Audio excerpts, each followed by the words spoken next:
Two-Lane Blacktop, a 1971 American road movie directed by Monty Hellman, features James Taylor, Dennis Wilson, Warren Oates, and Laurie Bird. The film follows the journey of the driver and the mechanic, two car enthusiasts driving a 1955 Chevy across the southwestern United States in search of competitors. Their lives revolve around their car, leading to minimal conversation between them. Their routine is disrupted when they encounter G2, a man driving the titular vehicle. A spontaneous challenge leads to a high-stakes race to Washington, D.C., with the ownership of the loser's car on the line. The production of the 1971 film Two-Lane Blacktop commenced in August 1970 in Los Angeles, California. Over the course of 8 weeks, the film's production team, consisting of 30 members, embarked on a journey across the American Southwest. Their route took them towards Memphis, Tennessee. For the filming, they utilized 3 identical Chevrolet models and 2 identical Pontiac GTOs. These vehicles were not only pivotal for the transportation of the crew, but also served as integral components of the film's narrative, reflecting the era's car culture and the significance of road travel in American society. The production process was a testament to the dedication and coordination of the crew, ensuring that the essence of the script was captured authentically on camera. The journey through various landscapes provided a dynamic backdrop for the film, contributing to its realistic portrayal of a road trip and the interactions between the characters. In the 1971 film Two-Lane Blacktop, the director's method was deeply rooted in the pursuit of realism. To convey the genuine experience of a cross-country race, the director chose to mirror the journey of the characters by traveling across the country. This decision was part of a broader strategy to immerse the audience in the narrative's setting and context. Further emphasizing this realistic approach, the director adopted a radical method with the lead actors, who were not seasoned professionals. By withholding the script, the actors were given their lines on the day of shooting, a tactic designed to elicit natural and spontaneous performances that aligned with the film's raw and authentic tone. This approach underscored the director's commitment to a form of storytelling that prioritized the organic evolution of characters and their interactions, aligning the actors' experiences closely with those of their on-screen personas. The result was a film that stood out for its honest portrayal of a journey, both literal and metaphorical, and its reflection of the unpredictable nature of life on the road. In the production of the 1971 film Two-Lane Blacktop, the actors experienced a significant level of discomfort due to the director's unique method of filmmaking. This was particularly true for James Taylor, who was accustomed to having a greater degree of control over his creative output in his music career. The process of not being able to access the script beforehand was a source of struggle for him. It represented a departure from his usual practice of being intimately involved in the creative process from the beginning. Despite these challenges, Taylor was ultimately granted the ability to read the script ahead of time, which likely helped to alleviate some of the discomfort associated with the director's approach. This situation highlights the tension that can arise when artists from different disciplines collaborate and the adjustments that may be necessary to accommodate varying creative processes. In the initial stages of production for the 1971 film Two-Lane Blacktop, the film editing process yielded a version that extended to a duration of 3.5 hours. However, due to the stipulations of the existing contracts, the filmmakers were tasked with significantly reducing the length of the film. The obligation was to bring down the runtime to a maximum of 2 hours. Adhering to these requirements, the editors undertook the challenging task of condensing the content. The outcome of this meticulous editing process was a distilled version of the film, which ran for 105 minutes.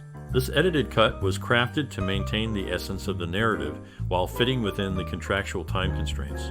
The editing not only shaped the pacing and structure of the film, but also ensured that it met the industry standards and agreements set forth by the producers and distributors. In the 1971 film Two-Lane Blacktop, the approach to music and its soundtrack stands out for its minimalism. Diverging from the common practice of the era, the movie does not use its soundtrack as a driving force in the narrative. This artistic choice means that no official soundtrack album was ever released, a decision that aligns with the film's raw and realistic portrayal of the character's journey. The music that does feature in the film spans a variety of genres, providing a subtle backdrop rather than taking center stage. Notably, despite the musical abilities of James Taylor and Dennis Wilson, who star in the film, their talents were not harnessed for the film's music, further emphasizing the director's understated approach to the role of sound in cinema. The 1971 film Two Lane Blacktop, directed by Monte Hellman, faced a significant delay before its public release. This was primarily due to legal challenges encountered while obtaining the rights to include music by The Doors in the film soundtrack. The issue centered around the use of the band's music, which required approval from Jim Morrison's estate. After a period of negotiation and legal considerations, the filmmakers were able to secure the necessary permissions. This allowed the film to be released with the original musical score as intended, featuring the tracks from The Doors that were pivotal to the film's auditory landscape. The resolution of these issues marked the end of the delay, and Two Lane Blacktop was subsequently made available to audiences, complete with its distinctive soundtrack. In the 1971 film Two Lane Blacktop, James Taylor and Dennis Wilson, both musicians, took on roles as actors. James Taylor played the role of the driver, one of the leading characters, yet he has never seen the completed film. Despite his expressed interest in watching it, he has not had the opportunity to do so. On the other hand, Dennis Wilson, known for his musical career, delivered his sole film performance in this movie. Their performances received positive feedback for their natural and convincing portrayal of their characters, which was notable considering their primary identity as musicians rather than professional actors.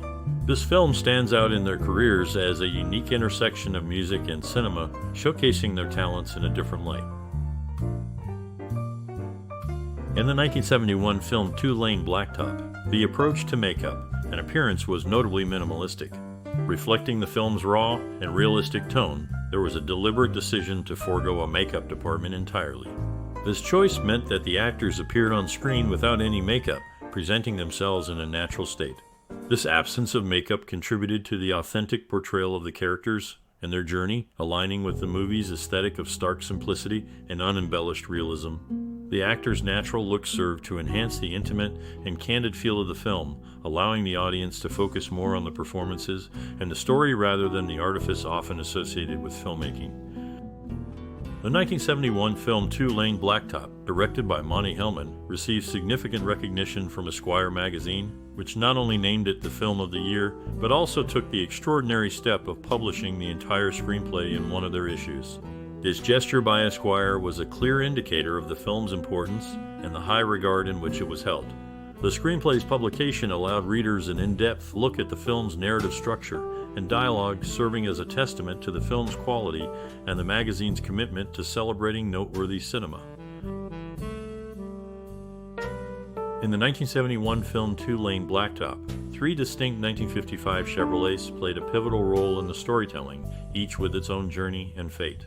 The first Chevrolet gained further fame when it appeared in the 1973 film American Graffiti, driven by the notable actor Harrison Ford. The second Chevrolet's journey led it across borders, as it was discovered in Canada. The third Chevrolet underwent significant modifications, including the installation of a roll cage in preparation for a scene that was ultimately excluded from the final cut of the film. These vehicles not only served as functional props, but also as silent narrators to the film's road-worn tales, reflecting the era's automotive culture and the characters' connection to the open road. Two Lane Blacktop, released in 1971, stands out as a distinctive American road movie. It captures the essence of a young man's fascination with automobiles, a theme central to the era's cultural fabric. The film unfolds across the vast American landscape, where the main characters, known only as the driver, and the mechanic traverse the country in their primer gray 1955 Chevrolet. Their journey is one of competition and camaraderie, underscored by the roar of engines and the pursuit of the next race. However, the dynamic between the two is altered when they encounter a young woman portrayed by Lori Bird. Her presence introduces a new dimension to their travels, challenging the singular focus on cars and racing. The film's narrative structure is minimalistic, allowing the characters' interactions and the culture of the time to drive the story forward. This approach to storytelling emphasizes the characters' relationships with their vehicles and each other, making Two Lane Blacktop a film that resonates with audiences as a genuine representation of the American road movie genre. The 1971 film Two-Lane Blacktop was conceived by producer Michael Laughlin, who drew inspiration from his personal experiences of traveling across the country.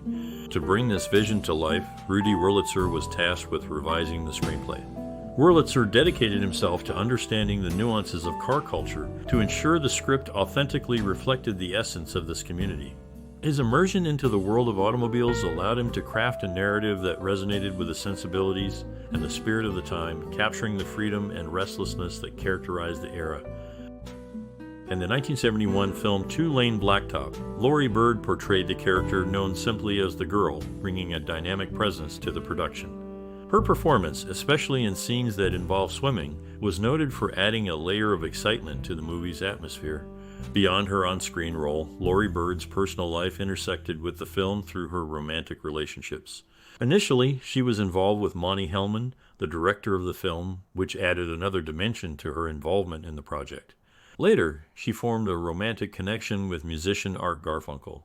Laurie Bird's life, however, met a tragic end when she passed away in 1979 due to an overdose of Valium, a sad event that occurred 8 years after the release of Two-Lane Blacktop. Her untimely death at a young age added a poignant note to her legacy in the film industry. Laurie Bird appeared in the 1971 film Two-Lane Blacktop, directed by Monty Hellman, where she played a significant role.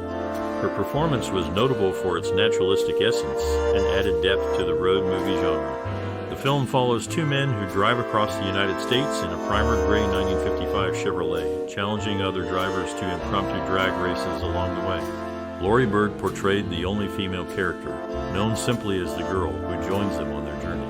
Her portrayal brought a sense of mystery and fleetingness to the narrative, reflecting the transient relationships and disconnectedness of the era. After her untimely death, Art Garfunkel, who had a close relationship with Laurie, expressed his deep affection for her. The circumstances of her passing were particularly poignant as they echoed the loss of her own mother, who also passed away at the young age of 25 due to an overdose. This tragic event left a lasting sorrow in those who knew her and highlighted the fleeting nature of life and the suddenness with which it can be taken away.